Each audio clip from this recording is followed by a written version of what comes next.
नमस्कार भक्तों, आप सभी का स्वागत है आपके चैनल पे। आज के वीडियो में हम जानेंगे पूजा करते समय कौन सी ऐसी गलतियां हैं जो अनजाने में हमसे हो जाती हैं। हिंदू धर्म में पूजा पाठ का बहुत अधिक महत्व बताया गया है। पूजा मन की शांति और भगवान की कृपा पाने के लिए की जाती है, लेकिन कभी कभी जाने अनजाने में हमसे छोटी से छोटी त्रुटियां हो जाती हैं, क्योंकि हमें कोई बताने वाला नहीं रहता है और हमसे वो गलतियां हो जाती हैं जिससे हमें पूजा का फल नहीं मिल पाता है। भगवान नाराज़ हो जाते हैं और व्यक्ति के जीवन में बहुत सारी परेशानियां आने लगती हैं। फिर भी सब लोग बोलते हैं कि अरे मैंने तो पूजा किया, फिर भी मुझे फल क्यों नहीं मिल रहा है। तो कहीं ना कहीं आप कोई ना कोई ऐसी गलती ज़रूर कर रहे हैं जिसकी वजह से भगवान प्रसन्न होने की जगह आपसे नाराज़ हो रहे हैं। आपका कर्मों का जो लेखा जोखा है उसके विपरीत आपको फल मिल रहा है, अच्छा फल नहीं मिल पा रहा है आपको। छोटी छोटी सी ऐसी बातें हैं जो मैं आज आपके सामने बताने जा रही हूँ। बहुत ध्यान से सुनिएगा। सबसे पहले तो बात करते हैं, देखिए कि जब हम मंदिर जाते हैं भक्तों, तो मंदिर जाते हैं, कोई भी आप मंदिर जाएं, जरूरी नहीं है कि आप शिव जी के मंदिर जाएं या गणेश भगवान के मंदिर जाएं। आप किसी भी भगवान के मंदिर जाते हैं, आप कोई भी प्रसाद वहाँ पे चढ़ाते हैं या लोटे से जल चढ़ाते हैं तो खाली हाथ उसे नहीं लाना चाहिए। थोड़ा सा प्रसाद अपने घर परिवार के लिए ले आना चाहिए।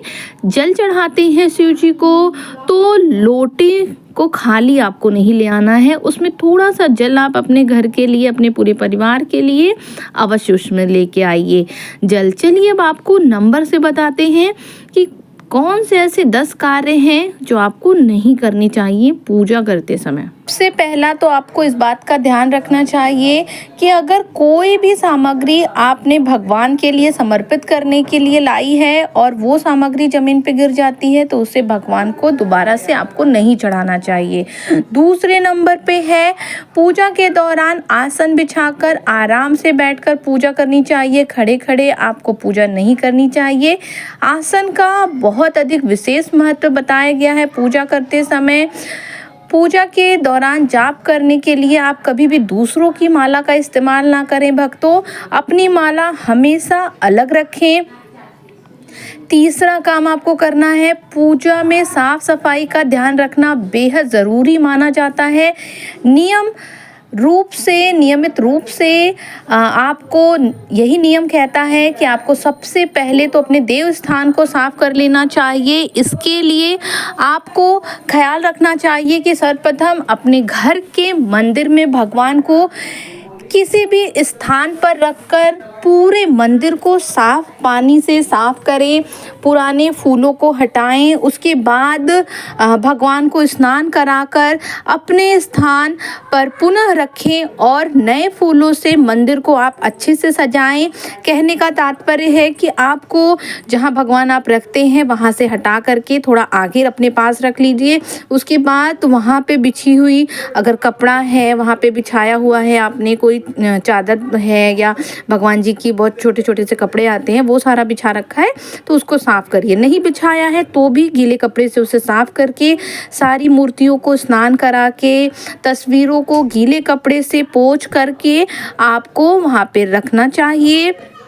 दोबारा से रात को सोते समय आप सारे फूलों को हटा दें। जब आप भगवान जी को खाना और दीपक जलाने शाम को जाते हैं तो सूखे हुए सारे फूल वहाँ से हटा दें। और चौथे नंबर पे आपका आता है, पूजा करते समय कभी भी ज़मीन पर नहीं बैठना चाहिए। जिस तरह से आपने भगवान को बैठने के लिए आसन दिया है, ठीक उसी प्रकार से स्वयं भी आसन पर ही बैठे। शास्त्रों में कंबल, कूस के आसन को पूजा के लिए शुद्ध माना गया है। आप चाहे तो किसी भी देवी देवता की पूजा कर रहे हो, लेकिन सर्वप्रथम आपको गणेश भगवान की ही पूजा करनी चाहिए। चाहे आप किसी भी भगवान की पूजा कर रहे हो, सर्वप्रथम पूजनीय है गणेश भगवान, तो उनकी पूजा करने के बाद ही आप किसी भगवान की पूजा करिए। 5वें नंबर पे है, पूजा के दौरान दीपक जलाएं तो उसे हमेशा भगवान की चौकी पर ही रखें, उसे धरती पे नहीं रखना चाहिए। ऐसा माना गया है कि ये अशुभ संकेत होता है। आप चाहें तो एक प्लेट में थोड़ा सा चावल, रोरी या हल्दी रख करके, फूल रख करके आप अपना दीपक उसके ऊपर रख सकते हैं। छठे नंबर पे है, हिंदू धर्म में पूजा के वक्त अगरबत्ती का उपयोग करना वर्जित बताया गया है। दरअसल अगरबत्ती बांस की लकड़ी से बनी होती है भक्तों। आपको बता दें कि बांस की लकड़ी का इस्तेमाल हिंदू धर्म में अंतिम संस्कार के लिए किया जाता है। तो आप अगरबत्ती का इस्तेमाल पूजा करने में ना करें। आप चाहें तो धूप जला सकते हैं पूजा करने में, अगरबत्ती आप ना लगाएं तो उचित रहेगा। अगर आप हमेशा से अगरबत्ती लगाते हैं तो मैं उसके बारे में कोई टिप्पणी नहीं करना चाहती हूँ, आप करिए, लेकिन उसके अंदर बांस लगी होती है, इसीलिए हमें अगरबत्ती का इस्तेमाल नहीं करना चाहिए। बहुत सारी ऐसी छोटी छोटी सी चीज़ें हैं जिन्हें हम सुधार करके अपनी पूजा को एकदम मन से आप पूजा करें तो कोई भी पूजा भगवान तक लगती ही है। चलिए अब आपको बता देते हैं 7वें नंबर पे आपको क्या करना है। यदि आप तुलसी माता की पूजा प्रतिदिन कर रहे हैं तो रविवार और मंगलवार को तुलसी को हाथ लगाने से बचना चाहिए। उसके अंदर दीपक जला आ सकते हैं आप, लेकिन दूर से उसे टच नहीं करना चाहिए। ऐसा करने से विष्णु भगवान प्रसन्न होने के बजाय आपसे रुष्ट हो जाएंगे भक्तों। तो आपको मंगलवार और रविवार के दिन तुलसी को दीपक जला सकते हैं, लेकिन जल नहीं दे सकते हैं। तो दीपक आप सुबह भी लगाना चाहें तो लगा दें, शाम को भी लगाना चाहें तो आप लगा दें, लेकिन वहाँ पे आपको जो जल है वो नहीं देना चाहिए। एक दिन आप अपनी तुलसी में पर्याप्त जल डाल दीजिए, जिससे आपको रविवार और मंगलवार को जल ना डालना पड़े।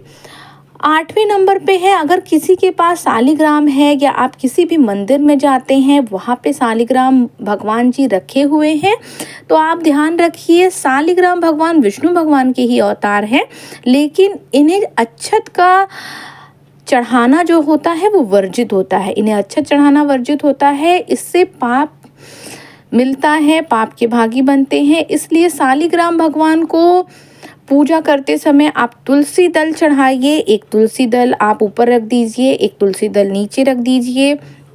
फूल चढ़ाइए, कोई भी आप फूल चढ़ा सकते हैं, सफ़ेद हो, पीला हो, लाल हो, लेकिन चंदन भी आप कोई भी लगा सकते हैं, लेकिन इनके ऊपर अक्षत नहीं डालिए आप। 9वें नंबर पे आता है, पूजा के शुरुआत करते समय सबसे पहले आपको गणेश भगवान की पूजा करनी चाहिए। इससे जैसे मैंने आपको बताया कि आपके सारे कार्य जो होते हैं वो सिद्ध हो जाते हैं। लेकिन गणेश भगवान को तुलसी दल कभी नहीं चढ़ाना चाहिए, ऐसा करने से दोष मिलता है। अब आपको बता दें शास्त्रों के अनुसार 10वें नंबर पे मैंने क्या चीज़ रखी है। शास्त्रों में लिखा गया है कि खंडित मूर्ति की पूजा नहीं करनी चाहिए भक्तों। ऐसा कहा जाता है कि जिस तरह की मूर्तियाँ की पूजा हम करते हैं, अगर वो खंडित है तो वो कोई भी फल नहीं देती हैं। अगर आपके घर में ऐसी मूर्ति है तो आपको उन्हें अपने घर से हटाकर किसी पेड़ के नीचे रख देना चाहिए या फिर मंदिर में दे देना चाहिए, या शास्त्रों में ऐसी मूर्तियों को नदी में विसर्जित करने की बात लिखी गई है। मगर नदियाँ अब इतनी पवित्र नहीं रह गई हैं, इसमें बहुत सारे गंदे चीज़ें बहाई जाती हैं। तो आप ऐसा करिए कि ऐसी मूर्तियाँ अगर आपके घर में हैं तो माता लक्ष्मी तो आपसे नाराज़ हो जाएंगी, तो आप इसमें से कोई भी कार्य कर सकते हैं। या आपके यहाँ साफ़ सुथरी नदियाँ बहती हों जहाँ पे नाले वगैरह ना बहाए जाते हों, कहने का तात्पर्य ये है, तो आप उस नदियों में प्रवाहित कर दीजिए। मिट्टी की मूर्तियाँ होती हैं, आसानी से गल जाएंगी। तस्वीर वगैरह कांच वाच आप हटा करके फ़ोटो भी डाल सकते हैं, वो भी आसानी से गल जाता है भक्तों। तो आप ये कार्य करते वक्त सफाई का भी ध्यान रखिए। ये नहीं कि आप कहीं पे भी गए और कुछ भी डाल दिया, ऐसा नहीं करना चाहिए। माता लक्ष्मी उसके घर में नहीं रहती हैं जिसके घर में माता लक्ष्मी की खड़ी हुई प्रतिमा रहती है। कभी भी माता लक्ष्मी की खड़ी हुई प्रतिमा आपको अपने घर में नहीं रखनी चाहिए। वास्तु के हिसाब से ऐसी तस्वीरें नहीं रखनी चाहिए जिसमें लड़ाई झगड़ा हो रहा हो, जैसे कि युद्ध का कोई दृश्य बना हो। ऐसी तस्वीरें भी घर में नहीं रखनी चाहिए, चाहे वो भगवान की क्यों ना हो। इस बात का देखिए ध्यान रखिए। और बहुत छोटी से छोटी चीज़ें जो मुझे पता थी मैंने बताने का प्रयास किया है आपको। बहुत ज़्यादा ज्ञान नहीं है, लेकिन जितना अनुपात में मेरे पास ज्ञान है मैंने उतना आपसे शेयर किया है भक्तों। अगर आपको ये वीडियो अच्छी लगे तो प्लीज़ ये वीडियो शेयर करिए, और अगर मुझसे कोई त्रुटि हो गई हो तो मुझे क्षमा करिए।